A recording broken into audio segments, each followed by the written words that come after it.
Oi, eu resolvi gravar esse vídeo porque quando eu tinha 38 anos de idade eu descobri que eu era bipolar. Então, vai nessa jornada comigo, mas presta atenção no que tá escrito na thumbnail do vídeo. Se você acha que isso vai provocar gatilhos em você, não assiste, tá? Porque eu sei o que é um gatilho num bipolar. Eu quero contar hoje pra vocês. Eu vou contar várias fases do que aconteceu, mas eu quero contar o dia que eu fui internada. O dia que eu tentei 3 vezes o suicídio, fui internada. Eu tinha 38 anos de idade e eu trabalhava 60 horas numa escola estadual. De manhã eu era supervisora, de tarde eu era professora, de noite eu era vice-diretora. E eu estava cuidando, na igreja onde eu frequentava, eu estava montando um encontro de mulheres para 250 mulheres. Então eu coordenava uma equipe de umas 30 pessoas. Era alimentação, era decoração, era tudo que vocês imaginarem. Também eu estava fazendo mestrado. Eu entrei no mestrado no Instituto Federal. E eu entrei e aproveitei a chance, era gratuito, eu entrei e fui fazer o mestrado. Então, assim, tipo, eu não tinha tempo para respirar. Eu não conseguia pensar no que eu fazia. E de repente eu comecei. Aí entrou uma supervisora para a parte da tarde. E ela começou a me falar coisas, e aquelas coisas foram entrando na minha cabeça. E aí ela me disse: tu já pensou que tu pode ser bipolar? Daí eu disse: não. Daí ela me deu um livro para ler, Uma Mente Inquieta, que é de uma médica psiquiatra que se descobre bipolar. E naquela época era maníaco depressivo, ainda se usava esse nome. E ela começa a usar o lítio. Ela começa a se estudar e começa a usar o lítio. É um livro verdadeiro, uma história real, tá? Eu não consegui ler todo ele porque ele me provoca muitos gatilhos, mas se vocês não têm problema com isso, o nome do livro é Uma Mente Inquieta. É um livro já mais antigo, assim. Mesmo assim eu não consigo ler todo ele ainda, hoje. Naquele tempo ali, naquela confusão toda, eu tentei o suicídio. Um dia que eu me vi assim, no topo do estresse, eu tentei o suicídio. Antes disso aconteceram coisas horríveis, tá? Antes disso aconteceram coisas horríveis que eu fiz mal para as pessoas. Eu não surrei, não bati, não matei ninguém, mas eu fiz mal para algumas pessoas que eu amava. E no momento eu não quero contar porque eu não quero expor essas pessoas. Então um dia eu cheguei em casa e tomei. Foram 3 caixas de 60 comprimidos de Rivotril. Então foram 180 comprimidos de Rivotril de 2 miligramas. Eu fui levada para o hospital com dilatação na pupila, já sem reação. Me fizeram lavagem estomacal. Quando tu chega no hospital com esse motivo, eles te tratam muito bem, né? Tu é muito bem recebido, porque eles pensam tanta gente morrendo, e aí vem uma louca dessas e tenta tirar a vida. Porque é assim que tu é tratado, como uma louca. E aí fizeram lavagem estomacal e me jogaram numa cama lá e me deixaram. E eu fiquei lá, dormi, depois me liberaram e fui embora. Quando eu cheguei em casa, eu ainda tava em surto. Eu entrei numa mania, assim, enlouquecedora. Mas isso já tinha começado uma semana antes e eu não tinha percebido.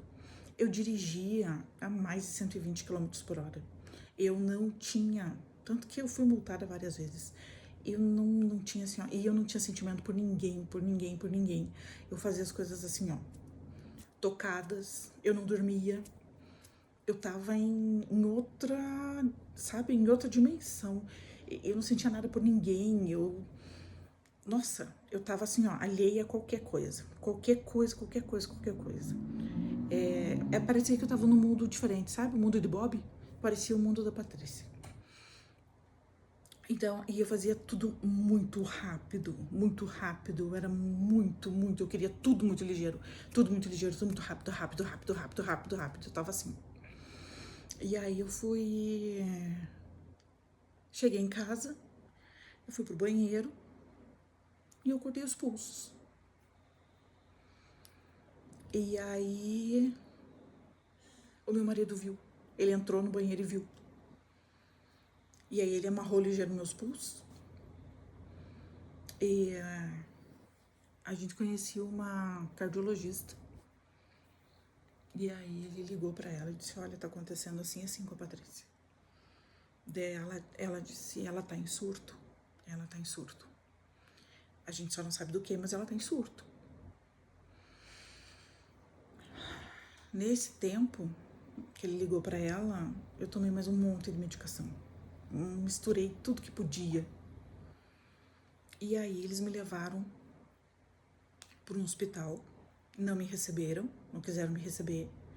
Aí ela me levou para um centro psiquiátrico. E eu fui, porque eu tava completamente fora de. Aí eu entrei para conversar com o psiquiatra, um amor, o psiquiatra, nunca vou esquecer. E ele me disse, o que tu tá sentindo? Eu disse, eu quero morrer. Não me importa o que tá acontecendo, eu não me importo com as pessoas que estão do meu lado, eu não me importo com a minha família.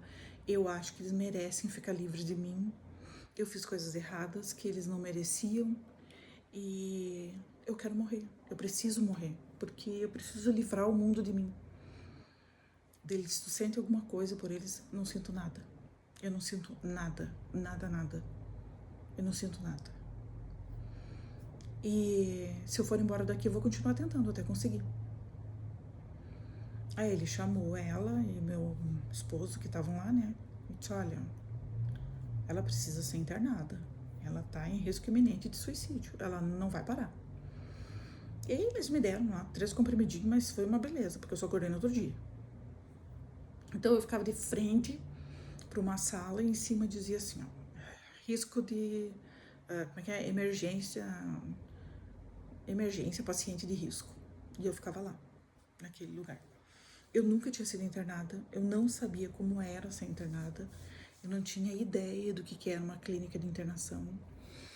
Eu fiquei lá, eu me assustei muito com as coisas que eu vi, com as pessoas que eu vi, com os problemas das pessoas que eu vi. Porque conforme eu fui voltando a mim, deixa eu tirar o óculos, conforme eu fui voltando a mim, eu fui percebendo que as pessoas tinham algumas doenças que para mim eram completamente desconhecidas. E o jeito como eu tratava elas, muitas vezes eu acabava ferindo elas. E aí o psiquiatra conversou comigo. Ele disse, olha, tu tá voltando a si, mas as pessoas que estão aqui, elas estão há meses em tratamento. Então tu tem que cuidar da maneira como tu trata elas. E eu lembro que todo dia, toda tardezinha, assim, a gente se sentava num lugar, claro que tinha uma monitora, e a gente sentava num lugar, e por 7 dias eu fiquei incomunicável, assim.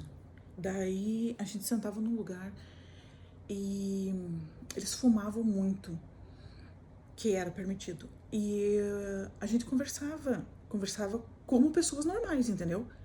Mas uma pessoa era viciada em sexo, eu não sei dizer o nome agora, a outra pessoa tinha retardo mental, tinha esquizofrênico, tinha bipolar como eu, tinha pessoas, tinha de tudo, sabe? Tinha depressivos, mas a gente conseguia conversar um assunto, todo mundo junto, era tão estranho aquilo, sabe? Mas era o melhor momento do dia. E aí tinha assim, tu tinha que estar todos os dias, toda hora, a hora de comer, tu tinha que estar lá pra comer. Se tu não fosse comer, eles iam te buscar. Pra mim era muito difícil comer, eu não tinha vontade de comer, eu não conseguia comer, o remédio me deixava dopada. Eles foram baixando minha medicação, eu chegava de noite e não conseguia dormir. Aí eu ficava até 2 horas da manhã acordada, eles repetiam a dosagem do remédio, eu não dormia, até que eles diziam, olha, Patrícia, tu tem que dormir, porque a gente vai desligar a televisão aqui na sala e tu vai ter que dormir, não dá pra te ficar aqui. Eu deitava na cama e ficava acordada. Aí por um paciente, sei lá o que ele viu em mim, mas ele encasquetou comigo. Aí tiveram que isolar ele. E ele teve uma crise horrorosa, ele quebrou o quarto. Tiveram que amarrar ele no quarto. Aí me tiraram daquele lugar, daquele quarto, e me botaram no quarto, então, do convênio que eu tinha. Aí sim, era um quarto muito bom. E eu fiquei lá. A sensação que eu tinha era que eu tava num motel. A minha cabeça tava tão perturbada que a minha cabeça pensava que eu tava num hotel. Eu não lembrava das pessoas na minha casa, eu não lembrava dos meus filhos, eu não sentia saudade, eu não tinha nada, nada. Eu não sentia nada. E os dias foram passando. E depois de 4 dias, eu acho, eu já tava bem mais na realidade, assim, voltando pra realidade. E aí o médico deixou fazer uma ligação, mas me avisaram: olha, tu não pode falar que tu quer vir ir pra casa, porque senão tu vai ser penalizado. Eu peguei o telefone e a primeira coisa que eu disse é: me tira daqui, que eu quero ir embora daqui. Era véspera de Natal e Ano Novo. Me tira desse lugar, me leva embora desse lugar. Pronto, aí eu fui penalizada. 7 dias sem telefone. Quando... Aí, claro, a mulher tirou, a monitora tirou, já me pegou na hora, já me tirou dali. Então, assim, eu comia, eu caminhava, tinha artesanato, mas eu fingia que tava gostando, porque eu sabia que eu tinha que fingir pra eles acharem que eu tava ficando boa, sabe? Mas na verdade aquilo não tinha sentido nenhum pra mim. Eu queria era ficar deitada, eu queria que a minha cabeça descansasse. E aos poucos a minha cabeça foi baixando.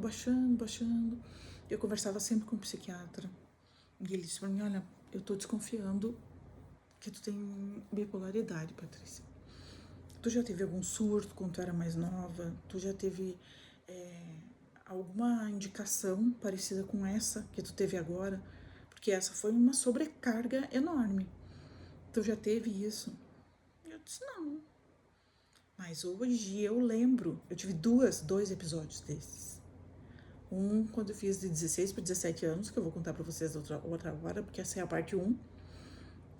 E o outro quando eu tinha de 18 para 19 anos.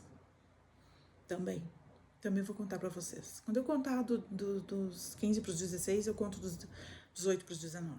Então eu já tinha tido episódios. Eu já tomava um remédio, quase que eu digo o nome do remédio agora. Eu tomava um remédio por conta desses episódios, porque um neurologista lá disse que eu tinha desritmia. Então eu tomava esse remédio. Mas na verdade ele era um estabilizador de humor.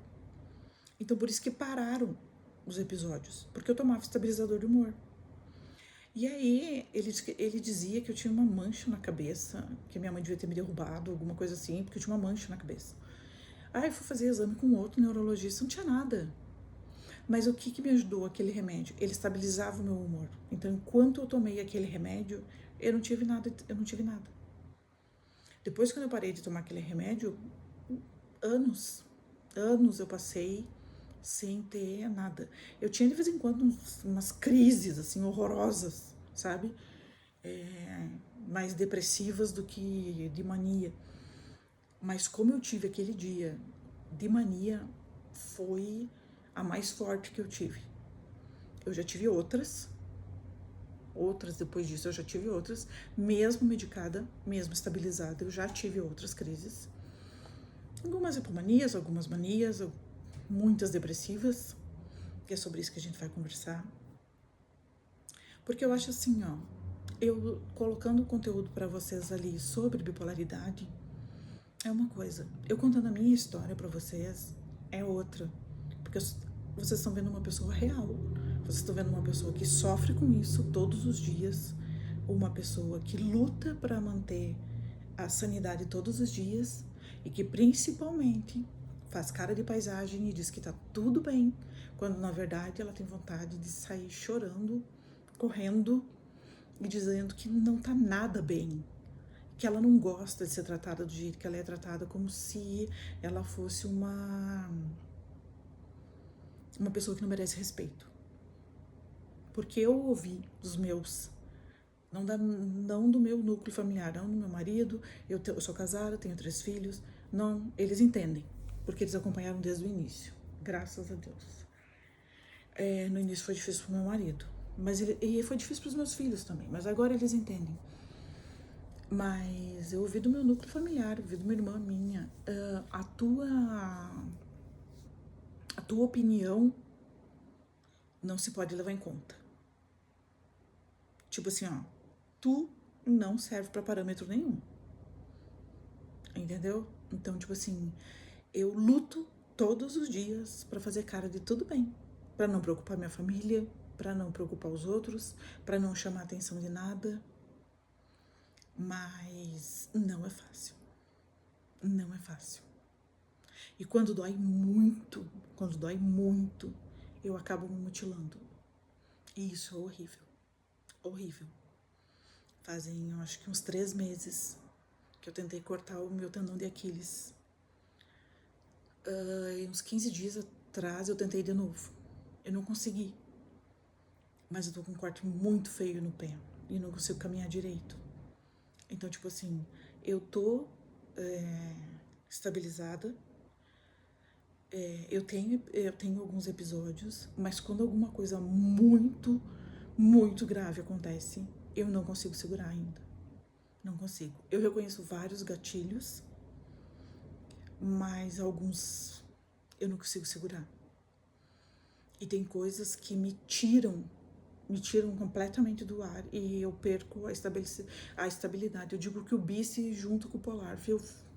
E aí, segure, porque não tem como. Eu quase já não brigo mais. Porque eu penso assim, ó, tudo que eu disser vai ser usado contra mim, entendeu? Então eu quase já não brigo mais, eu quase já não discuto mais. Mas eu vejo assim, ó, as minhas irmãs se afastaram de mim. Elas falam um pouco comigo. Elas não me dão muita atenção. Meu pai ficou do meu lado. A minha mãe se preocupa muito comigo, mas por outro lado ela também é meio incrédula com as coisas, mas ela se preocupa comigo. O lado da família do meu marido desconhece, porque eles não têm que saber. E eles sabem algumas coisas, assim, mas pouquíssimas coisas. Se eles soubessem de tudo. E aí eu tô num lugar, a pessoa pergunta: oi, como é que tu tá? Tô bem, tudo bem. Sorrio, um abraço, beijo, converso. Mas por dentro, quero dizer, eu não tô bem, eu não tô me sentindo bem. Tá doendo aqui, eu não consigo, eu não sei o que tá acontecendo. Mas hoje eu acordei com uma tristeza que eu não consigo. E aí, o que eu faço? Eu vou tomar banho, eu choro sozinha. Às vezes eu bebo. Às vezes eu me mutilo. É difícil. É muito difícil. Então eu queria conversar com vocês sobre isso, sabe? Todos os dias eu queria conversar com vocês, enquanto durar esses depoimentos, eu queria conversar com vocês sobre como ser uma bipolar. Como é difícil ser uma bipolar. Como é difícil ser uma bipolar. Porque tu é tratada como se tu estivesse fazendo dengo. Como se tu estivesse fazendo. Como se tu não fizesse as coisas porque tu não tá com vontade. Ai, tu não tá com vontade por quê? Porque tu tem preguiça. E na verdade tu não consegue nem levantar o corpo. Sabe? É bem difícil. Você deve saber. Se você que está me assistindo aí, você tem bipolaridade, você deve saber. Comenta, coloca nos comentários. Eu queria que a gente tivesse essa conversa. Coloca nos comentários o que você sente, sabe? Se inscreve no canal, me segue no canal, pra gente ter essa conversa. É difícil bipolares se encontrarem e se conversarem. Então vamos fazer essa troca. Na verdade, eu acho que a gente só se encontra nas clínicas, né? Que eu já fui internada mais de uma vez, então eu acho que a gente se encontra nas clínicas. Mas quem sabe a gente consegue estabelecer uma conversa? Quem sabe a gente sofre as mesmas coisas? Quem sabe as mesmas coisas que doem em mim, doem em você? O que você acha? Bom, eu acho que hoje eu já contei a parte da minha internação. Depois, meu marido foi lá, E o médico me liberou para uma visita por causa do Natal e Ano Novo, e é óbvio que eu não voltei. Mas eu segui me tratando com ele. Segui por vários anos me tratando com ele. Eu não lido bem com mudanças. Então, quando eu saí da minha cidade, da cidade onde eu morava, há 18 anos, para vir para a cidade dos meus pais, eu desestabilizei completamente. Desestabilizei completamente. E lá mesmo já estava desestabilizando. Já não estava conseguindo manter mais o foco. Eu não conseguia mais. E eu sou professora, eu não conseguia mais me manter dentro da sala de aula. Assim, ó, de sair da sala de aula, pegar a faca na cozinha da escola e cortar o pulso dentro do banheiro. Então, assim, eu tava num nível. Eu me viciei em morfina, 3 anos viciada em morfina, direto. Eu só trabalhava à base de morfina, porque eu não conseguia mais aguentar a pressão da educação. Eu não conseguia mais, era demais para mim. E eu não ia machucar criança nenhuma, só que eu me machucava muito. Então eu achei um consolo na morfina. Porque como eu tenho pedra no rim, eu fiz várias vezes morfina. E eu vi que ela me estabilizava, que ela me estabilizava, não, que ela me deixava em outro mundo, entendeu? E aí eu encontrei um lugar que vendia clandestinamente. E eu comecei a usar. Comecei a usar.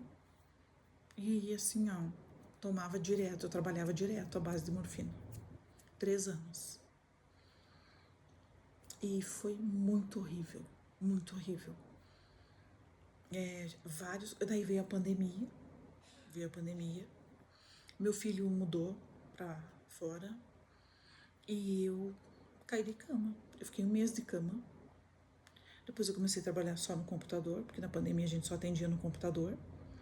E eu trabalhava só à base de morfina, só à base de morfina, senão eu não levantava da cama. Então, assim, eu tive um começo de bipolaridade bem cruel, assim, e depois uma sequência meio que estável, e aí caí de novo. E daí, nessa caída, o meu marido disse, olha, ou a gente toma alguma decisão, ou não tem mais como ficar aqui. Não tem mais, eu não consigo mais. Tipo, tava ficando insuportável, entendeu?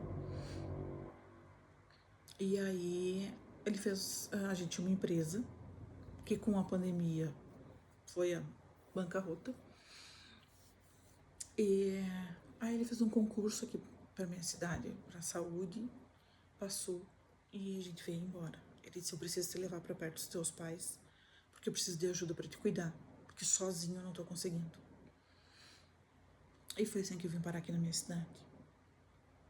Mas os episódios foram muitos, eu tenho muita coisa pra contar pra vocês. E eu garanto que vocês têm muita coisa pra compartilhar comigo também. Tem muita coisa, a gente guarda muita coisa dentro da gente que a gente precisa botar pra fora. Então eu espero que vocês compartilhem comigo, que vocês comentem, que vocês se inscrevam no canal, que vocês saibam que aqui eu não vou julgar vocês de jeito nenhum, porque eu não tenho moral pra isso. E não existe quem tenha moral pra julgar uma pessoa com transtorno bipolar. Existe sim uma pessoa ignorante, com falta de conhecimento, falando de uma coisa que ela não sabe, que ela não sente, que ela não vive e que ela nunca experimentou. E que ela não sabe que a gente é campeão em fazer cara de paisagem. Então por hoje é isso, tá? Um abraço e a gente se vê na parte 2. Eu gravo amanhã, tá bem?